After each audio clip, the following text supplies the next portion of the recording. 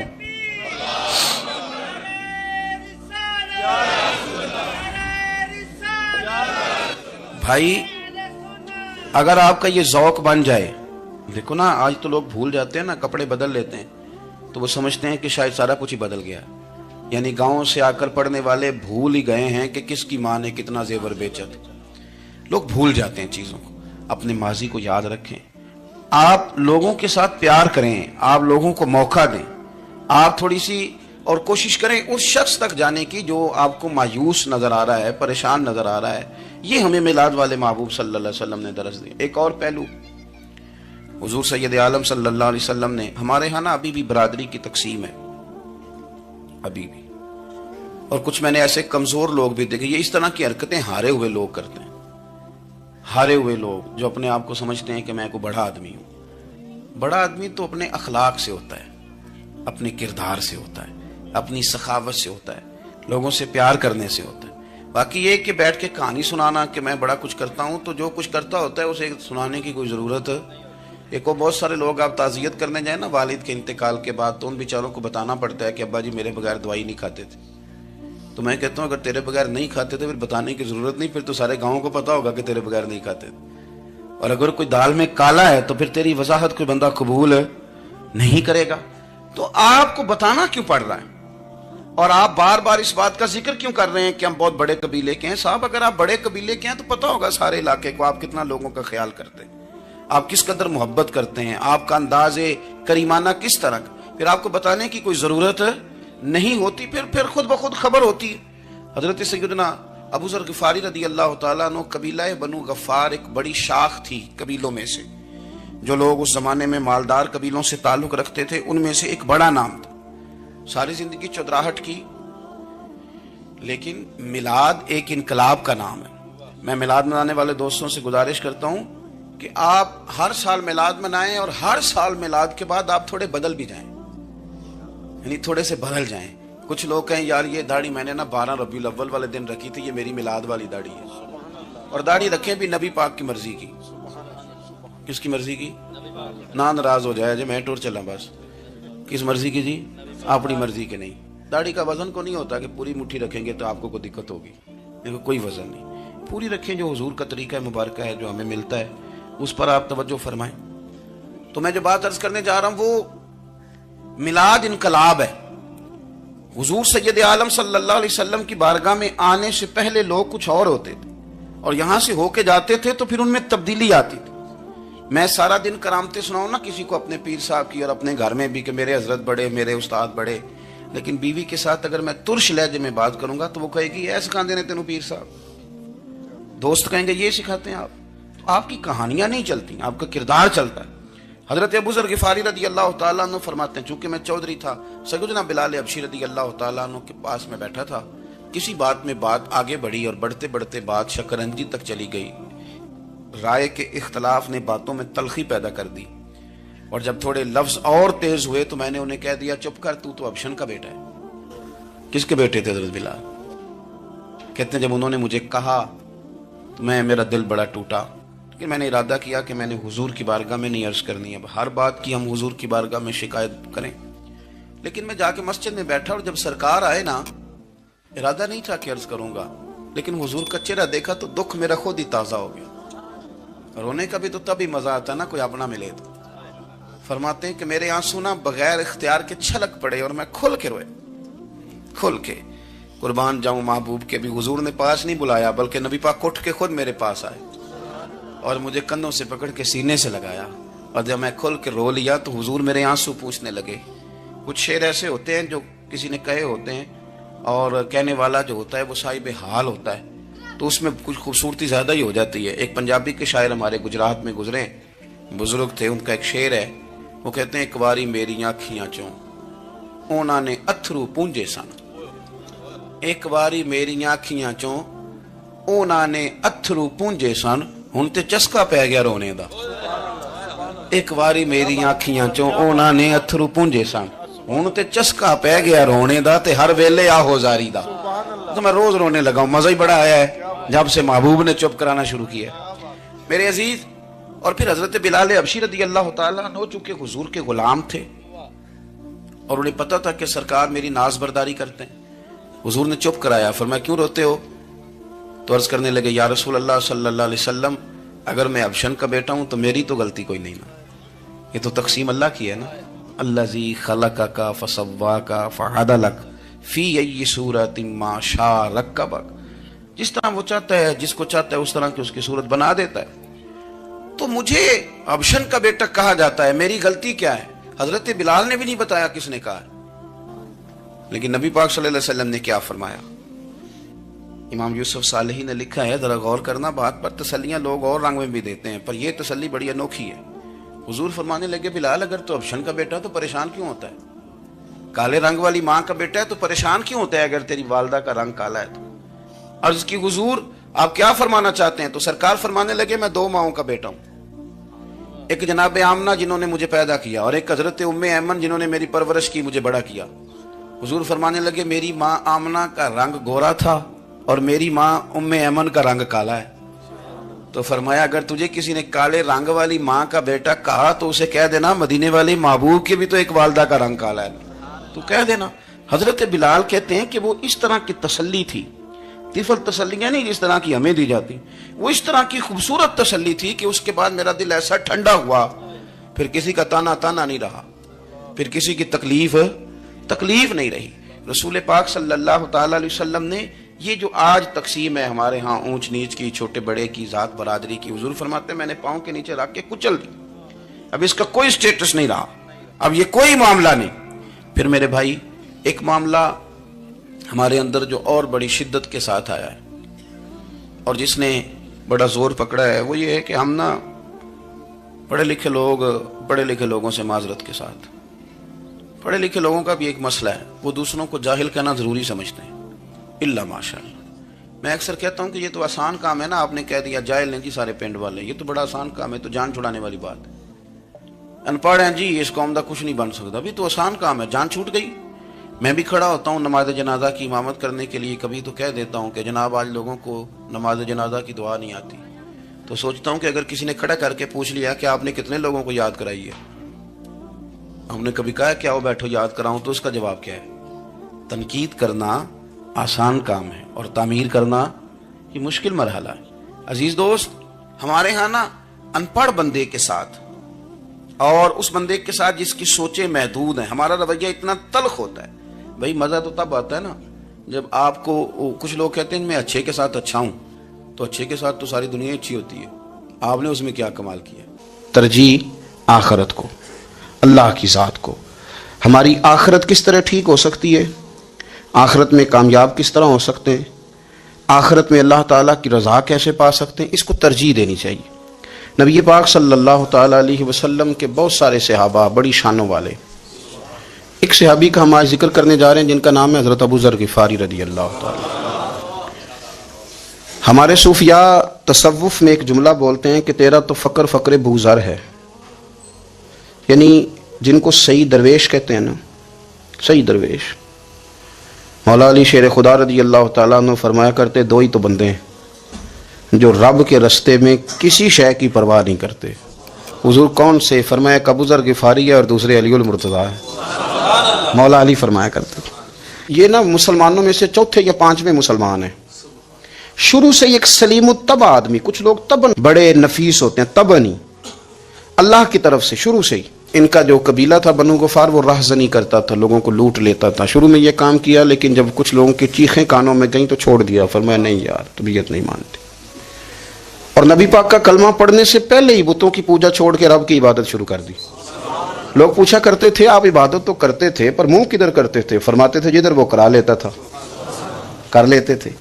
کسی نے انہیں بتایا کہ مکے میں ایک شخص ہیں جنہوں نے اعلان نبوت کیا ہے, آپ کی طرح کی باتیں کرتے ہیں, انہوں نے اپنے بھائی کو بھیجا, ان کا نام انیس تھا, پتہ کر کے واپس آئے. بھائی کہنے لگے ابو ذر, ان کا نام جندب ہے اصل میں, زر ان کے بیٹے کا نام ہے اور کنیت سے زیادہ معروف ہیں, ابو ذر غفاری کہلاتے ہیں. فرماتے ہیں کہ بھائی نے آ کے بتایا کہ وہ نیکی کا حکم دیتے ہیں, برے کاموں سے منع کرتے ہیں, صلہ رحمی کا پیغام دیتے ہیں, لیکن لوگ سارے مخالف ہیں. یہ چیز بھی بڑی کاؤنٹ ہوتی ہے, اسے نہ کاؤنٹ کیا کریں. لوگوں کی ترجیحات بدلتی ہیں, صبح کچھ, دوپہر کچھ, شام کچھ, اسے نہ کاؤنٹ کریں. انہوں نے اس بات کو کاؤنٹ کر کے بتایا کہ لوگ ان کے جو ہیں نا وہ مخالف ہیں سارے. تو حضرت ابو ذر غفاری کہنے لگے مجھے تسلی نہیں ہوئی, میں خود جا کے پتہ کروں گا.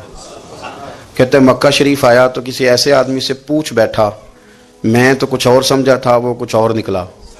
مکے والوں نے بڑا مارا. مکے پہنچ کے پہلی جو چیز ملی وہ مار کھانے کی تھی.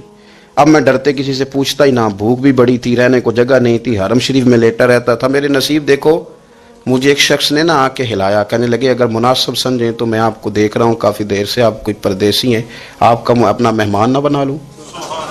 تو میں نے کہا آپ کا کیا نام ہے؟ کہنے لگے میرا نام ہے علی ابن ابی طالب. کہتے ہیں مولا کائنات گھر لے گئے, کھانا بھی کھلایا, جگہ بھی دی, سونے کو خدمت بھی کی, لیکن چونکہ میں تو پہلے ایک سے پوچھ کے مار کھا بیٹھا تھا, میں نے پوچھا نہیں میں کدھر آیا ہوں. رات رہے, اگلی رات بھی رہے, لیکن میں نے بتایا نہیں میں کس کام آیا ہوں. حضرت ابو ذر غفاری رضی اللہ تعالیٰ عنہ کہتے ہیں خود ہی مولا علی نے پوچھا بتا سکتے ہو کیسے آئے ہو؟ میں نے کہا رات رکھ لو گے. فرمایا بڑا کشادہ سینہ دیا رب نے مجھے, تو بات تو کہنے لگے یار میں تو محمد مصطفیٰ کی زیارت کرنے آیا صلی اللہ تعالی علیہ وسلم. یہ بے نیاز لوگوں میں سے ہیں حضرت سیدنا ابو ذر غفاری. میں حضور کی زیارت کے لیے, حضرت علی کہنے لگے سویرے لے چلوں گا. انسان بزدل نہیں ہوتا, ہر انسان بزدل نہیں ہوتا, اور بلا وجہ ٹکراؤ کی پالیسی بنا لینا یہ بھی سیانے لوگوں کا کام نہیں. حکمت کے تقاضوں کے مطابق چلنا یہ بھی دلیر لوگوں کا ہی کام ہوتا ہے. حضرت مولا علی کہنے لگے صبح لے کے چلوں گا, پر حالات ٹھیک نہیں. شرارتی لوگ ہر جگہ ہوتے ہیں, اگر کوئی شرارتیوں کا ٹولہ ملا نا جو کھڑا ہوگا جاسوسی کرنے کے لیے کہ حضور کی طرف کون کون جا رہا ہے, تو میں نیچے جھکوں گا جوتے کا تسمہ ٹھیک کرنے کے لیے.